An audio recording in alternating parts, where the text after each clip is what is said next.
Hello students, welcome back to the YouTube channel of Akbar classes. Akbar classes के YouTube channel में आप सबका फिर से स्वागत है। आज के इस लेक्चर में क्लास 8 की केमिस्ट्री को जहाँ तक हम लोग डिस्कस कर चुके थे उसके बाद फिर से शुरू करने जा रहे हैं। बहुत बड़ा गैप हो गया तो कोई बात नहीं है, अब आपकी पढ़ाई की जिम्मेदारी हम पर है। अब से सारे लेक्चर्स रेगुलर आएंगे और आपके चैप्टर्स भी ढंग से ख़त्म होंगे, ठीक है। तो आप हम पर भरोसा रखें, चैनल को सब्सक्राइब कर दें अगर नए हैं तो, और नए वीडियोस के नोटिफिकेशन के लिए बेल आइकन को ज़रूर दबा दें। और अगर ये लेक्चर पसंद आए, हमें उम्मीद है कि आपको पसंद आएगा, तो लाइक के बटन को ज़रूर दबा दें। तो शुरू करते हैं। लास्ट लेक्चर में हम कहाँ तक डिस्कस किए थे? आई थिंक हमने मेटल्स और नॉन मेटल्स तक लास्ट कहानी डिस्कस की थी। We have discuss things about metals and non metals. तो अगर मैं थोड़ा सा रिकैप दूँ आपको, तो हम इस चैप्टर में क्या पढ़ रहे हैं? Classification of matter. We are trying to classify matter. तो हमारे पास मैटर को क्लासीफाई करने के दो आधार थे, दो बेसिस थे। Number one, on the basis of arrangement of particles we have classified matter as a solid, liquid and gases. Solid की प्रॉपर्टीज हमने डिस्कस की, लिक्विड की प्रॉपर्टीज हमने डिस्कस की, गैस की प्रॉपर्टीज हमने डिस्कस की। फिर हमने इंटर कन्वर्जन पढ़ा। इंटर कन्वर्जन, सॉलिड से लिक्विड में कैसे चेंज होता है, लिक्विड से गैस में कैसे चेंजेस होता है, everything we have discuss about them. फिर हमने on the basis of chemical composition, यानी कि पार्टिकल के नेचर को समझते हुए मैटर को क्लासीफाई किया। और इस क्लासिफिकेशन के आधार पे हमें क्या दिखा कि हमारे पास मैटर है और इस मैटर को आप दो मेजर कैटेगरी में डिवाइड कर सकते हैं। एक को आपने नाम दिया प्योर सब्सटेंस। क्या नाम दिया? प्योर सब्सटेंस, सिंपली सब्सटेंस कह सकते हैं। और दूसरी मेजर कैटेगरी जिसे कहा जाता है मिक्सचर।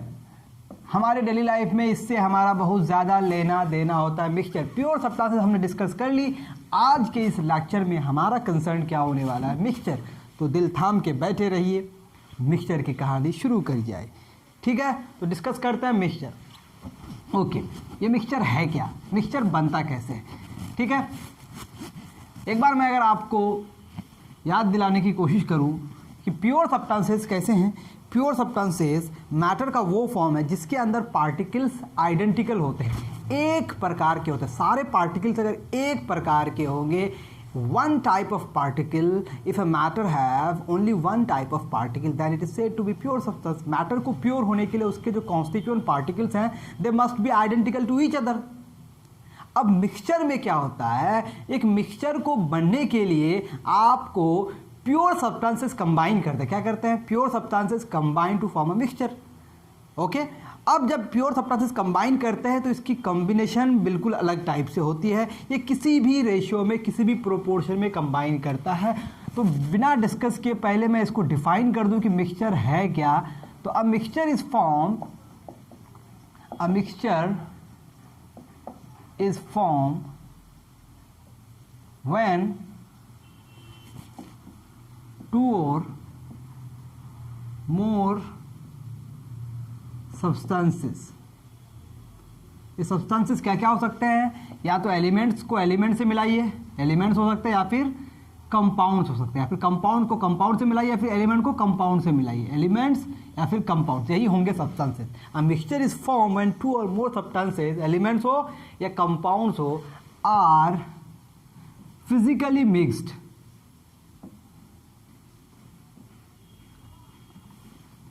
आर मिक्स्ड, सिंपली लिखते हैं मिक्स्ड, इन एनी प्रोपोर्शन,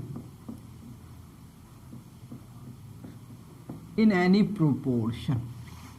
कितना सिंपल साधारण बात हो गई कि जब आप किसी भी प्रोपोर्शन में किसी भी अमाउंट को प्योर सब्सटेंसेस के, एलिमेंट्स और कंपाउंड्स के किसी भी अमाउंट को जब आप मिला देते हैं और यूं ही मिलाते हैं, इसमें कोई केमिकल चेंज नहीं होता है, तब आप इसे कहते हैं कि आपका एक मिक्सचर तैयार हो गया।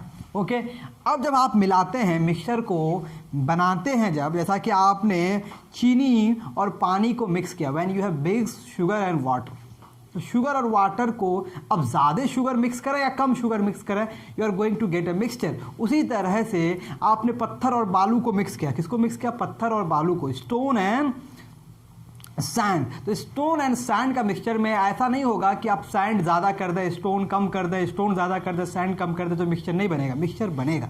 तो मिक्सचर के लिए जो अमाउंट होता है कंपोनेंट्स का, उन कंपोनेंट्स के अमाउंट को फिक्स होने की ज़रूरत नहीं है। और जब वो मिक्स होता है, ऐसा नहीं होगा कभी कि आपने स्टोन को सैंड के साथ मिक्स किया और स्टोन कुछ नई चीज़ बन गई या ब्रिक्स बन गया स्टोन। This never happens. यानी कि जब आपका मिक्सचर बनता है तो उनके जो कंपोनेंट्स होते हैं, उनको कंपोनेंट्स अपनी प्रॉपर्टीज़ को लॉस नहीं करता है, लूज नहीं करता, वो अपनी प्रॉपर्टी को वापस ले लेता है, रिटेन करता है।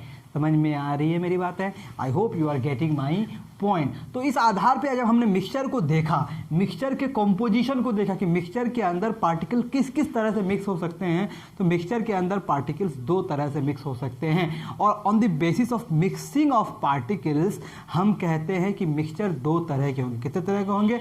Mixture can be classified in two categories. दो कैटेगरीज में हम मिक्सचर को डिफाइन कर सकते हैं। मिक्सचर हमारे पास दो तरह के हो जाएंगे। एक को आप बोलेंगे होमोजेनस मिक्सचर।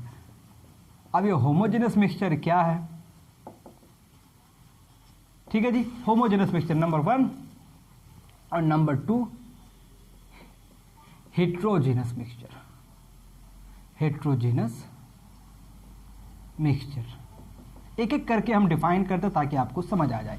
होमोजेनस मिक्सचर देखें, हम क्या देखेंगे जब भी मिक्सचर की टाइप को देखेंगे, will look into the composition of mixture, यानी कि पार्टिकल्स किस तरह से मिक्स्ड हैं, किस तरह से डिस्ट्रीब्यूटेड हैं उस मिक्सचर के अंदर।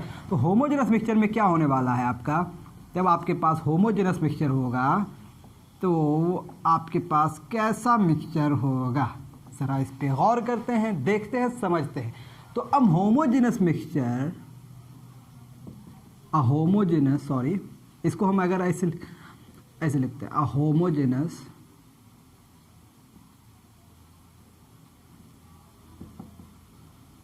Mixture is formed when particles are completely and uniformly mixed to each other। अगर पार्टिकल एक दूसरे से कंप्लीटली मिक्स हो जाए और यूनिफॉर्मली मिक्स हो जाए, यूनिफॉर्मली मतलब कहीं ज़्यादा कहीं कम नहीं, अगर यूनिफॉर्मली मिक्स हो जाए, इसको एक वर्ड में लिख सकते हैं, a homogeneous mixture. A homogeneous mixture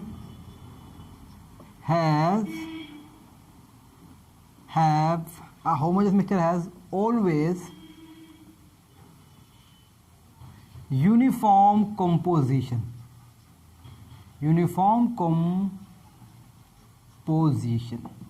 ठीक है, यूनिफॉर्म कंपोजिशन होगा उसके अंदर, मतलब पार्टिकल हर जगह बराबर होगा, कहीं पार्टिकल ज़्यादा कहीं कम, कहीं ज़्यादा कहीं कम, ऐसा नहीं होगा। जैसा कि मैंने आपको एग्जांपल दिया at the beginning, when you mix sugar with water, what you get a mixture and that very mixture is a homogeneous mixture। अब इस homogeneous mixture में कभी ऐसा नहीं होने वाला है कि आप जब उस मिक्सचर को टेस्ट करेंगे तो आपको कहीं पे ज़्यादा मीठा, ज़्यादा स्वीट फील होगा और कहीं पे कम स्वीट फील होगा। Throughout that mixture you can get the same taste of sweetness. आपको बराबर एकदम यूनिफॉर्म, पूरी तरह से यूनिफॉर्म स्वीटनेस का एहसास होगा। दैट मीन्स कि पार्टिकल्स यूनिफॉर्मली डिस्ट्रीब्यूटेड हैं और इसी यूनिफॉर्म डिस्ट्रीब्यूशन को हम कहते हैं यूनिफॉर्म कंपोजिशन। क्या कहते हैं? Uniform composition. और उस शुगर और वाटर के मिक्सचर में क्या पार्टिकल्स कंप्लीटली एक दूसरे के साथ मिक्स्ड नहीं है? Yes, particles are completely mixed with each other and such type of mixture are called homogeneous mixture। इसको हम क्या बोलेंगे? homogeneous mixture बोलेंगे। इसका एग्जाम्पल क्या हो गया भाई homogeneous mixture का? एक एग्जाम्पल मैं लिख देता हूं, sugar dissolve in water. Sugar को जब वाटर में डिसॉल्व कर दिया तो ये क्या बन गया? होमोजेनस मिक्सचर बन गया। अब what about the heterogeneous mixture? Heterogeneous mixture किसे बोलेंगे आप? हेटेरोजीनस मिक्सचर कब बनेगा? When particles are non uniformly mixed. Uniformly mixed अगर ना हो, when particles are non uniformly mixed, non uniformly mixed to each other, then the mixture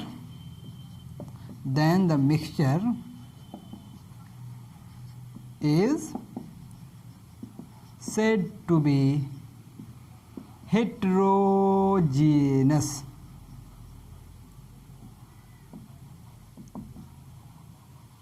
समझ में आ रही बात? when particles are non uniformly mixed, non uniformly mixed मतलब बराबर distribution नहीं होगा। फॉर एग्जाम्पल, आपने सैंड इन वाटर, ये एक मिक्सचर है, ये एक एग्जाम्पल है मिक्सचर का, मान लेते हैं। तो सैंड को वाटर के साथ जब मिक्स करेंगे तो क्या आपको वाटर में थ्रू आउट वाटर सैंड के पार्टिकल्स का डिस्ट्रीब्यूशन बराबर आपको दिखेगा? क्या सैंड के पार्टिकल वाटर के साथ कंप्लीटली मिक्स हो जाएंगे? Never, not at all. ये एक कैसा मिक्सचर हो गया? हेटेरोजेनस मिक्सचर हो गया। तो we have two types of mixture, homogeneous and heterogeneous. फिर से मैं एक बार रिपीट कर दूं, एक मिक्सचर क्या है? एक मिक्सचर एक ऐसा मैटर का फॉर्म है जो सब्सटेंसेस के किसी भी प्रोपोर्शन में मिक्स होने से बनता है। और ये मिक्सिंग दो तरह की हो सकती है। अगर पार्टिकल्स कंप्लीटली और यूनिफॉर्मली मिक्स हो जाए तो वो एक मिक्सचर बनाता है जिसको आप कहते हैं होमोजेनस मिक्सचर। अगर पार्टिकल्स कंप्लीटली और यूनिफॉर्मली मिक्स ना हो तो उसको आप कहते हैं heterogeneous mixture. Okay, these two types of mixture we have. अब इसमें हम लोग स्पेशली अलग अलग करके पढ़ेंगे कि होमोजेनस मिक्सचर क्या क्या तरह के हो सकते हैं, किस किस तरह के हो सकते हैं, कौन कौन से फिजिकल स्टेट से होमोजेनस मिक्सचर बन सकता है। तो आपके बुक में कुछ होमोजेनस मिक्सचर के टाइप्स दिए गए हैं, उन होमोजेनस मिक्सचर के टाइप्स को हम ज़रा लिखने की कोशिश करेंगे। लेट्स सी क्या क्या हम डिस्कस कर पाते हैं। थकना मना है। जब आपको पढ़ना है तो थकना नहीं है। थक जाएं तो वीडियो को पॉज करें, थोड़ा इधर उधर घूम लें, फिर आ जाएं, क्योंकि हमें पढ़ना है। थक के नहीं पढ़ना है, फ्रेश होकर पढ़ना है। Be fresh and study. तो होमोजेनस मिक्सचर देखते हैं। देखें, होमोजेनस मिक्सचर जो है, होमोजेनस मिक्सचर को स्पेशली कभी कभी सॉल्यूशन कहा जाता है। हम लोग सॉल्यूशन को अलग से पढ़ सकते हैं बाद में, लेकिन होमोजेनस मिक्सचर ही एक्चुअली सॉल्यूशन है। ओके, अब होमोजेनस मिक्सचर हमारे पास क्या क्या हो सकते हैं? सबसे पहला सॉलिड और सॉलिड का क्या होमोजेनस मिक्सचर बन सकता है? अगर मैं सैंड को स्टोन के साथ मिक्स करूंगा, you are going to get heterogeneous mixture, कभी कंप्लीटली मिक्स नहीं होगा। लेकिन सॉलिड मिक्सचर में एक स्पेशल एग्जांपल आता है जिसको हम कहते हैं एलॉय। तो एलॉय जो है ये मेटल्स के मिक्सचर होते हैं। एलॉय में आप देख सकते हैं, एलॉय में जैसे ब्रास है, ब्रोंज है, ये सब एलॉय है। अब एलॉय क्या है इसको हम लोग डिटेल करेंगे नेक्स्ट, मतलब आने वाले पार्ट में, इसी लेक्चर के आने वाले समय में, थोड़ा लास्ट में उसको डिस्कस करेंगे। लेकिन एलॉय कैसा मिक्सचर है? सॉलिड का सॉलिड के साथ, सॉलिड मिक्सचर हो गया। ठीक है, इसके अलावा हमको क्या पढ़ना है? Solid liquid mixture. क्या पढ़ना है भाई? Solid liquid mixture. सॉलिड को लिक्विड में आप डिसॉल्व करना है। इसमें एग्जांपल देख लीजिए, आपका एक्वस सॉल्यूशन ऑफ, अभी हमने देखा शुगर, मतलब शुगर को पानी में जब घोल देंगे तो वो कहलाएगा एक्वस सॉल्यूशन ऑफ शुगर। या फिर आप लिख सकते हैं aqueous solution of NaCl, sodium chloride salt जिसको आप कहते हैं NaCl, एक्वस सॉल्यूशन। पानी में जब नमक को घोल देंगे तो वो कहलाएगा aqueous solution, aqueous solution of NaCl। समझ में आ रही बात? इसको ऐसे भी लिखा जा सकता है, शुगर है, शुगर को ब्रैकेट में लिख देंगे AQ। इसको ऐसे लिख सकते हैं, NaCl है, NaCl के ब्रैकेट में हम लिख देंगे AQ, बोले तो एक्वस सॉल्यूशन ऑफ NaCl। इसके साथ एक और एग्जाम्पल दिया गया आपके बुक में, solution of I2, solution of iodine in CCl4, this is carbon tetrachloride. ये क्या है? कार्बन टेट्रा क्लोराइड एक सॉल्वेंट है। क्या है? सॉल्वेंट। ठीक है। I2 को यानी कि आयोडीन को आप कार्बन टेट्राक्लोराइड में डिसॉल्व करेंगे, you are going to get a solid in liquid solution. Solid in liquid solution कैसा बनाएगा? ये होमोजेनस मिक्सचर बनेगा, यानी कि ये होमोजेनस मिक्सचर बनने जा रहा है। और क्या दिया हुआ है आपके बुक में भाई? देखें, इसमें कई टाइप्स हो सकते हैं, हम सारे टाइप्स को डिस्कस तो नहीं करेंगे, जो जो आपके बुक में दिए गए हैं उसको हम डिस्कस करेंगे। हम डिस्कस करने वाले हैं अब लिक्विड इन लिक्विड को। किसको? लिक्विड इन लिक्विड, लिक्विड को लिक्विड में। इसमें एग्जांपल हो सकता है इथेनॉल, जिसको आप अल्कोहल के नाम से जानते हैं, इथेनॉल इन वाटर, ये एक एग्जांपल हो गया। बेंजीन इन टॉल्विन, ये एग्जांपल आपके बुक में दिया हुआ है। बेंजीन को टॉल्विन में डिसॉल्व करें, टॉल्विन एक कंपाउंड है, बेंजीन एक कंपाउंड है, बेंजीन को टॉल्विन में डिसॉल्व करेंगे, दोनों ही लिक्विड है, तो लिक्विड लिक्विड सॉल्यूशन कहलाएगा या फिर लिक्विड लिक्विड होमोजेनस मिक्सचर कहलाएगा। ध्यान रहे, होमोजेनस मिक्सचर को ही सॉल्यूशन कहा जाता है। ओके, अब देखिए इसमें और एग्जांपल दिया है रेक्टिफाइड स्पिरिट। स्पिरिट जो होता है उसको हम कहते हैं रेक्टिफाइड स्पिरिट। ठीक है, वह मेरे ख्याल से इथेनॉल इन वाटर ही हो जाएगा स्पिरिट। ठीक है, जो आपके हाथ वगैरह को जम्स वगैरह किल करने के लिए इस्तेमाल करते हैं, वो भी लिक्विड लिक्विड मिक्सचर है, अल्कोहल और वाटर का मिक्सचर होता है, रेक्टिफाइड स्पिरिट। ठीक है, ये हो गया। और इसके आगे क्या है भाई? इसके आगे और है आपका liquid in gas, liquid in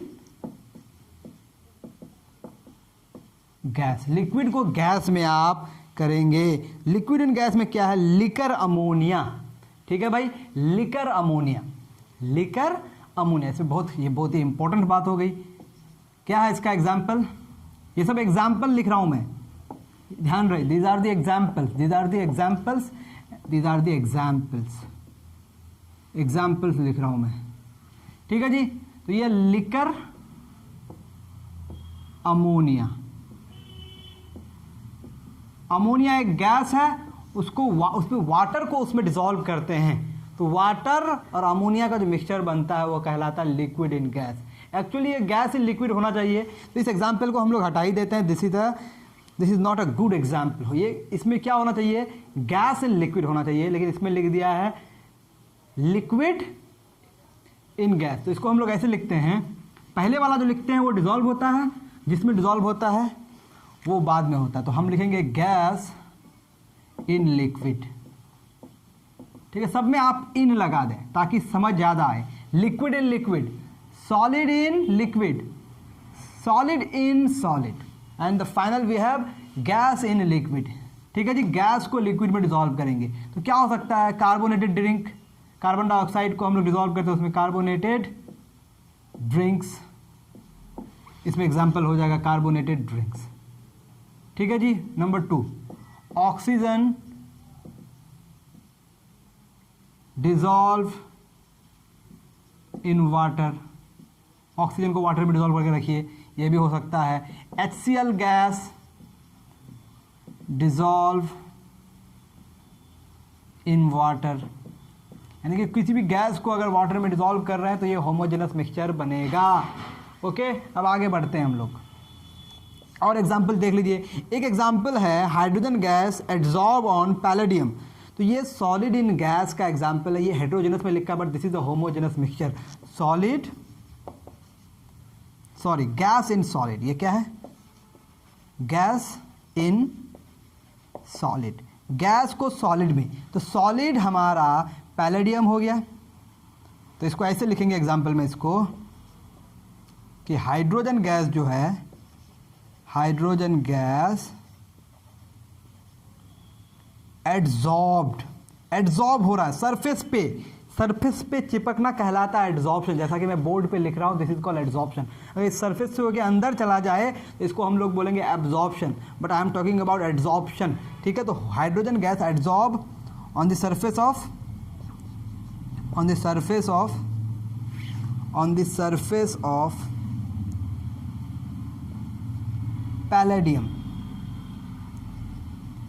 palladium के सरफेस में एड्जॉर्ब होना, ये बनाएगा आपका होमोजेनस मिक्सचर। हालांकि इसको किस में लिखा है? हेट्रोजेनस मिक्सचर में लिखा है। इसको अगर मैं 1 लिखूँ, इसको अगर 2 लिखूँ, इसको अगर 3 लिखूँ, इसको अगर 4 लिखूँ, इसको अगर 5 लिखूँ तो चलेगा, ठीक है। इसके अलावा और भी एग्जाम्पल हायर क्लास में आप पढ़ेंगे। अब मैं अगर 6 नंबर लिखूँ, 6 नंबर क्या करूँ मैं? गैस इन गैस, ये हमेशा होमोजेनस होता है, ऑलवेज होमोजेनस। एक गैस का गैस के साथ मिक्सचर हमेशा होमोजेनस होता है। ये सारे जो मैंने एग्जांपल लिखे, gas in liquid, liquid in liquid, solid in liquid, solid in solid, gas in solid, ये होमोजेनस भी हो सकते हैं, हेट्रोजेनस भी हो सकते हैं, लेकिन गैस इन गैस हमेशा होमोजेनस होंगे। इसका एग्जाम्पल आप देख सकते हैं, इसका एग्जाम्पल है एयर। आपको पता है एयर में क्या है? O2 एंड N2 गैस का मिक्सचर है। ये भी एक O2 भी एक गैस है, N2 भी एक गैस है, बाकी छोटे छोटे थोड़े थोड़े गैस हैं, लेकिन मेजर गैस कौन सा है? O2 एंड N2, तो ये गैस इन गैस। तो ये सारे होमोजेनस मिक्सचर हैं। इसके अलावा भी होमोजेनस मिक्सचर कुछ होते हैं, that we are not discussing here, ठीक है। आप इसको यहाँ से लिखना शुरू कीजिए, कॉपी कीजिए, क्योंकि कॉपी करेंगे तो चीज़ें आपको याद रहे। ओके, तो यहाँ तक बात हो गई। अब हेट्रोजेनस मिक्सचर के कुछ एग्जांपल्स देखते हैं हम लोग। हेट्रोजेनस मिक्सचर के कुछ एग्जांपल्स आपके बुक में जो दिए हुए हैं, उन मिक्सचर को हम लोग देखते हैं। ज़्यादातर मिक्सचर आपके हेट्रोजेनस हो सकते हैं। आप जो डेली लाइफ में मिक्सचर्स बनाते हैं वो हेट्रोजेनस होता है, कि होमोजेनस मिक्सचर आप बहुत ही कम बनाते हैं। हेट्रोजेनस मिक्सचर में कुछ स्पेशल टाइप्स होता है। जिस तरह से होमोजेनस मिक्सचर को स्पेशली हम लोग सॉल्यूशन कहते हैं, उसी तरह से हेट्रोजेनस मिक्सचर के 2 स्पेशल टाइप्स होते हैं। उन 2 टाइप्स को हम लोग कहते हैं, एक को कहते हैं सस्पेंशन, एक को कहते हैं कोलाइडल सॉल्यूशन। तो हायर क्लासेस में, क्लास 9th या 10th में उन चीज़ों को डिस्कस करेंगे। अभी हम बस कुछ एग्जाम्पल्स देख लेते हैं हेट्रोजेनस मिक्सचर का, जो आपकी बुक में डिस्कस किया गया है, ठीक है। चलो देखते हैं क्या क्या है भाई heterogeneous mixture.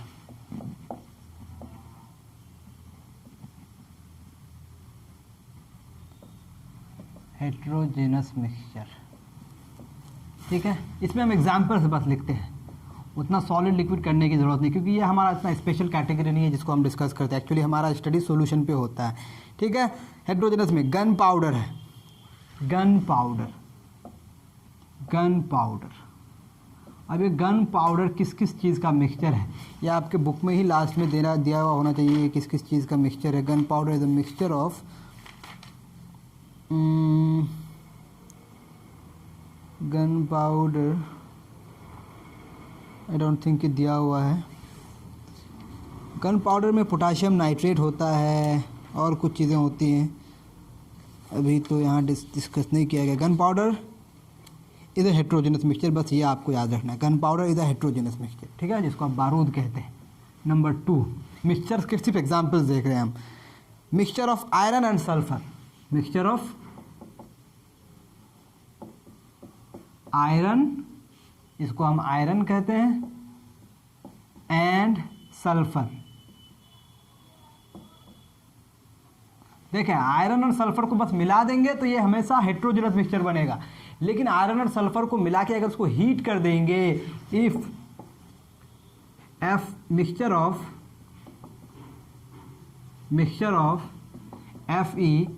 FeNS is heated, इसको अगर हीट कर देंगे तो Fe और सल्फर के बीच में केमिकल रिएक्शन हो जाएगा और Fe2S बन जाएगा, ओके, सॉरी FeS बन जाएगा। इसको हम लोग बोलते हैं आयरन सल्फाइड बोलते हैं। तो ये ऐसा हो सकता है। तो मिक्सचर मतलब गर्म किया हुआ मिक्सचर नहीं, हीटेड मिक्सचर नहीं, सिंपली मिक्सचर नॉर्मल टेम्परेचर में ये मिक्सचर हो रहा है, बन रहा है, ओके। आगे देखते हैं। आगे हमारा है suspension of sulphur in water. जैसा मैंने बोला था ना, सस्पेंशन, क्या बोला है? सस्पेंशन। जब किसी लिक्विड में जब कोई सॉलिड सस्पेंडेड रहता है, लटका हुआ नजर आता है, उसको बोलते हैं लोग सस्पेंशन। जैसा कि हम लोग अगर सैंड को वाटर में डिजोल्व करेंगे तब भी आपको सस्पेंशन मिलेगा। सस्पेंशन ऑफ सल्फर लिखा है, सल्फर लिखते हैं हम लोग, सल्फर इन वाटर, ये एक हेट्रोजेनस मिक्सचर हो गया। चौथा नंबर देखिए आप, बेंजीन इन वाटर। बेंजीन को टोल्यूइन में मिलाए तो होमोजेनस मिला, लेकिन बेंजीन को वाटर में मिलाएंगे तो ये हेट्रोजेनस हो जाएगा। ध्यान रहेगा, बेंजीन को टॉल्यूइन के साथ होमोजेनस, बट वाटर के साथ हेट्रोजेनस, वाटर के साथ ये मिक्स नहीं होता। उसी तरह से आप लिख सकते हैं oil in water, oil in water, ये भी आपका एक तरह का सस्पेंशन बनाता है। तो ये सारी बातें हो गई हेट्रोजेनस मिक्सचर की, तो ये सब आप याद रखेंगे। अब हमें स्पेशली जो सबसे ज़्यादा हमारे डेली लाइफ में यूज़ होता है, इंडस्ट्री में यूज़ होता है, जिसको हम बनाते हैं स्पेशली, वो है एलॉय। तो एलॉय क्या है इसको हम डिस्कस कर लेते हैं, फिर आगे बढ़ते हैं। ठीक है, एलॉय हम लोग बनाते हैं स्पेशली इंडस्ट्री में, इसके बड़े बड़े इंडस्ट्री होते हैं और एलॉयज हम लोग यूज़ करते हैं। क्या है ये एलॉय, ज़रा देखा जाए, की जाए इस पे बात, करते हैं इस पे बात, घबराने की ज़रूरत नहीं है। एलॉय, ठीक है भाई, ये एलॉय है। एलॉय, एलॉय क्या है? एलॉयज जो हैं ये होमोजेनस मिक्सचर है। पहली बात, एलॉयज आर दी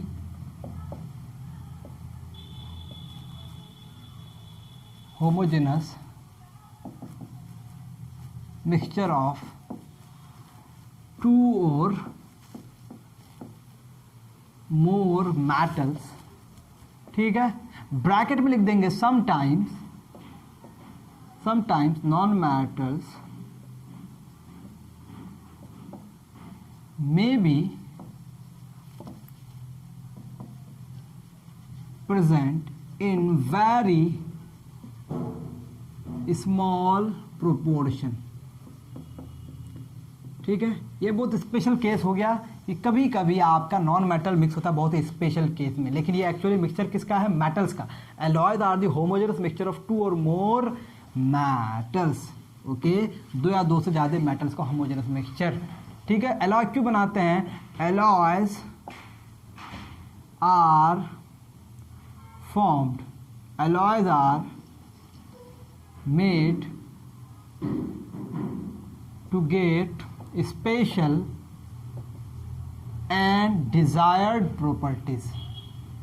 कुछ स्पेशल और डिजायर्ड प्रॉपर्टीज को पाने के लिए हम लोग एलॉयज को बनाते हैं। Alloys are made to get special and desired properties, यानी कि एलॉयज बनाया क्यों जाता, ताकि हमें कोई डिजायर्ड प्रॉपर्टी वाला सब्सटेंस मिले, मैटर मिले, सब्सटेंस तो नहीं मिक्सचर मिले। तो इस मिक्सचर में स्पेशल प्रॉपर्टीज़ होंगी।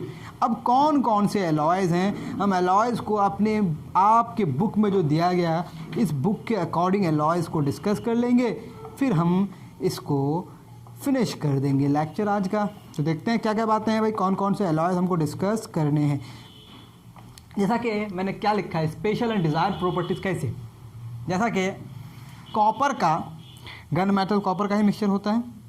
हाँ, बेल मेटल जिसको कहते हैं, बेल बनाने के लिए जिस मेटल का इस्तेमाल करते हैं हम लोग, वो एक्चुअली एलॉय है, मिक्सचर है। कॉपर में उतना साउंड प्रोड्यूस नहीं होगा, आप सबको पता है metals are sonorous, metals produce ringing sound on striking. लेकिन कॉपर के साथ और मेटल्स को मिक्स करके, कॉपर के साथ टिन को मिक्स करके हम बेल मेटल बनाते हैं, जिसमें और ज़्यादा रिंगिंग साउंड प्रोड्यूस होता है। तो हमारी प्रॉपर्टी, डिजायर्ड प्रॉपर्टी क्या थी कि ज़्यादा रिंगिंग साउंड प्रोड्यूस हो, तो ज़्यादा रिंगिंग साउंड प्रोड्यूस करने के लिए कॉपर को टिन के साथ मिक्स किया जाता है। तो इस तरह की प्रॉपर्टीज़ हम लोग देखेंगे, कौन कौन से डिजायर्ड प्रॉपर्टीज़ होंगे एक एक मेटल का। देखें, जिस मेटल का प्रोपोर्शन ज़्यादा होगा, the metal which is present in larger quantity, larger amount, उस मेटल का वो कहलाएगा एलॉय। बाकी मेटल कम प्रोपोर्शन में हो, जो ज़्यादा प्रोपोर्शन में होगा उसी का वो एलॉय कहलाएगा। ठीक है, तो हम लोग पढ़ते हैं एलॉय ऑफ कॉपर। क्या पढ़ेंगे हम लोग? Alloys of copper. सबसे पहले यहीं से काम शुरू करते हैं हम लोग। एलॉयज ऑफ कॉपर, कॉपर का सिंबल होता है Cu, क्योंकि इसका लैटिन नेम है क्यूप्रम। एलॉयज ऑफ कॉपर का मतलब, कॉपर इज द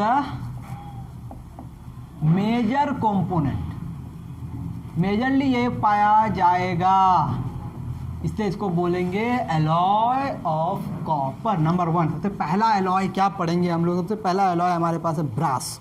ठीक है, अब ब्रास में क्या क्या चीज़ें होती है? ब्रास में आपका कॉपर होता है और जिंक होता है, कॉपर एंड जिंक। कॉपर इसमें आपका कितना परसेंट हो सकता है? कॉपर 60 से 80% पाया जाएगा, और आपका जिंक जो है ये 40 से 20% तक पाया जाएगा। 60% टू 80%, 40% टू 20% जिंक। तो कॉपर और जिंक को मिलाएंगे तो ब्रास बनेगा। अब इसकी प्रॉपर्टीज़ क्या है? ब्रास कैसा दिखता है आपको? क्या क्या इसकी प्रॉपर्टीज़ है? तो ब्रास जो है ये लस्टरस होता है। अब लस्टरस किसे बोलते हैं? मेटल्स तो लस्टरस होता ही है। अब लस्टरस बनाया जाता है मतलब इसको ज़्यादा खूबसूरत बनाया जाता है, ज़्यादा चमकदार बनाया जाता है। It is more durable, more malleable, ज़्यादा मैलिएबल है, एंड डक्टाइल। किससे कंपैरिजन करेंगे? कॉपर से, देन कॉपर। तो हमारा ब्रास जो है ये लस्टरस होगा, ज़्यादा मैलिएबल होगा और डक्टाइल होगा। किससे? कॉपर से। अब इसका यूज़ क्या होता है? It is used in making shells of ammunition. ये एक नया आपके लिए वर्ड है, सेल्स ऑफ। हो सकता है बहुत लोग आप लोग जानते होंगे, सेल्स ऑफ अम्यूनिशन। अम्यूनिशन क्या है? अम्यूनिशन जो है जैसा कि आपका बॉम्ब है या फिर बुलेट है, बुलेट या बॉम्ब, इस तरह की चीज़ों को, चाहे वो एक्सपेंडेबल हथियार हो या फिर सिंपल हथियार हो, उसको आप क्या कहते हैं? अम्यूनिशन कहते हैं। तो उस अम्यूनिशन की कवरिंग जो होती है, शेल्स जो होती है, वो किसका बना होता है?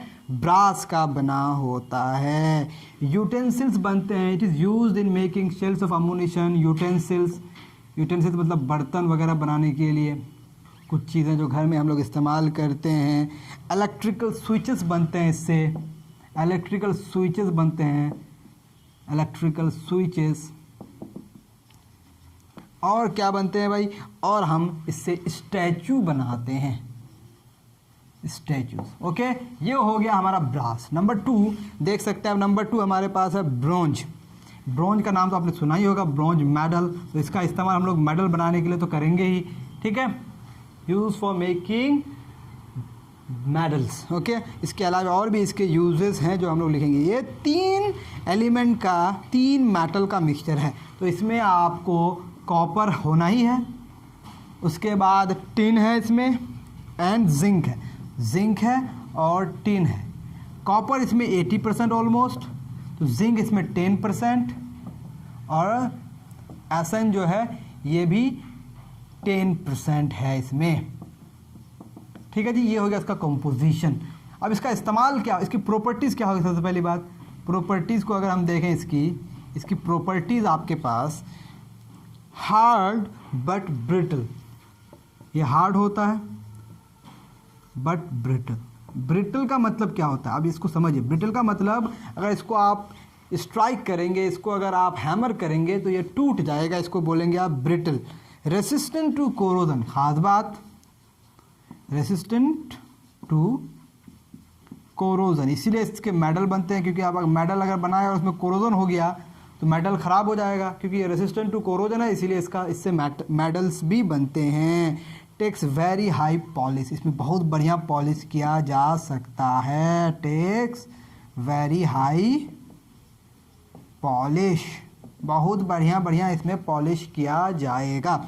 ओके, देख सकते हैं आप, बहुत बढ़िया इसमें पॉलिश किया जाता है। अब इसका इस्तेमाल किस में होगा भाई? It is used in making coins बनेंगे इससे आप बना सकते हैं मेडल्स, प्राइज मेडल्स जिसको आप कहते हैं। इसके अलावे इसके क्या बन सकते हैं भाई? कवरिंग बनते हैं इससे, शेल्स, क्योंकि बहुत चमकदार इसका आप बहुत अलग अलग बढ़िया बढ़िया कलर इसमें आप कर सकते हैं, क्योंकि इसका कोरोजन नहीं लगता इसमें। और इससे स्टैचू भी बनते हैं, स्टैचू भी बनाए जाते हैं इससे। ठीक है, आई होप आपको मेरी बात समझ आ रही होगी। तो इस तरह से अगर मैं सारा लिखूं तो अच्छा खासा टाइम पास हो जाएगा। इससे बेटर है कि आप अपनी किताब अपने सामने खोलें and I will say things one by one. इसके बाद आता है गन पाउडर की बात। Gun powder is an alloy of copper. इसमें कॉपर 88%, इसमें टिन होता है SN, जिंक होता है ZN 1% और PB होता है 1%, यानी कि 88% आपका हो जाएगा कॉपर गन मेटल में, SN हो जाएगा 10%, जिंक हो जाएगा 1% और PB हो जाएगा 1%। ये आपका गन मेटल है। गन मेटल का इस्तेमाल किस में होता है? इसका इस्तेमाल, gun metal is very hard, remember this, it is very hard, gives very good cast.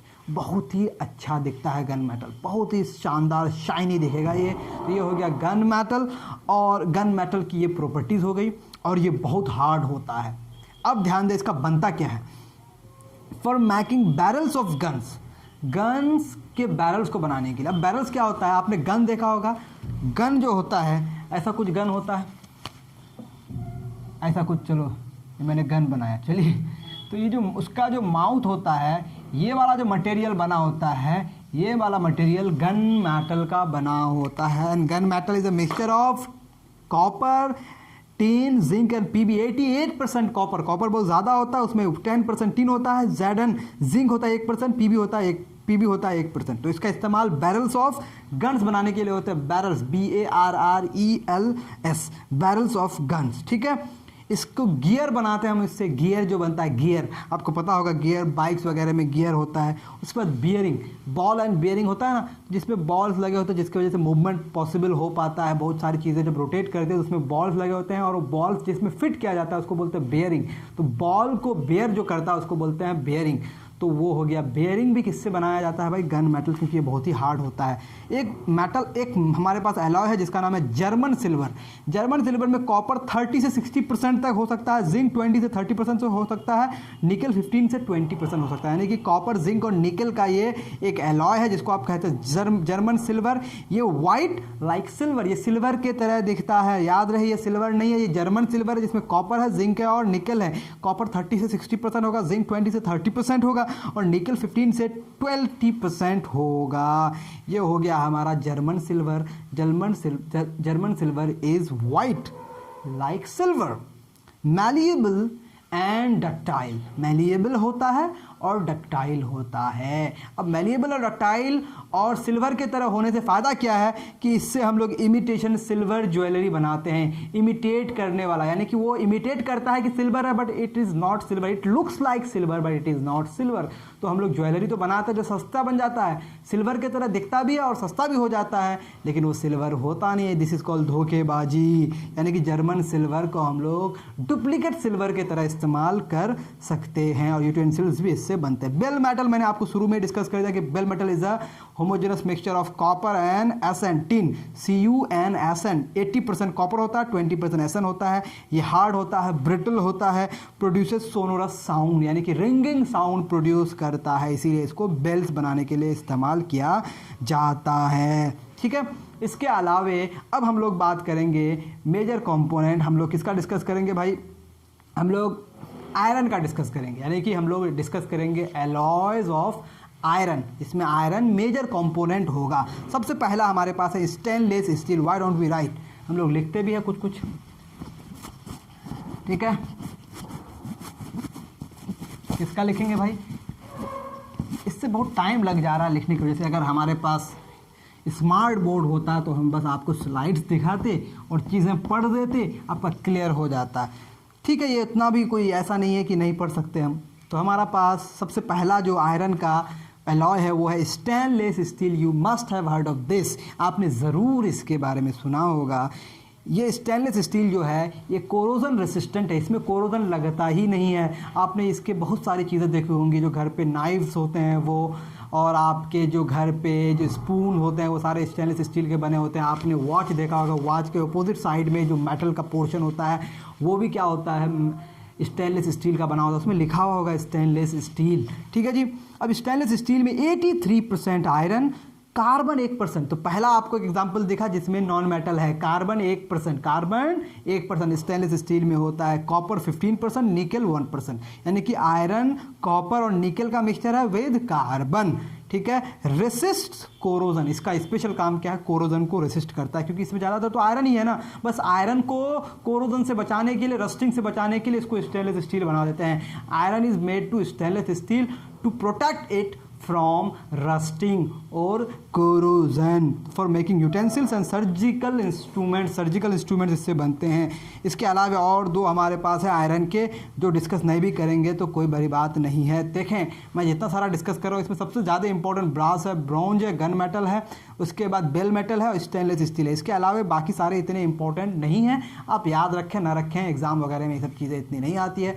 Stainless steel bar बार पूछा जाता है, ब्रास पूछा जाता है, ब्रॉन्ज पूछा जाता है, गन मेटल पूछा जाता है, बेल मेटल पूछा जाता है कभी कभी, ठीक है।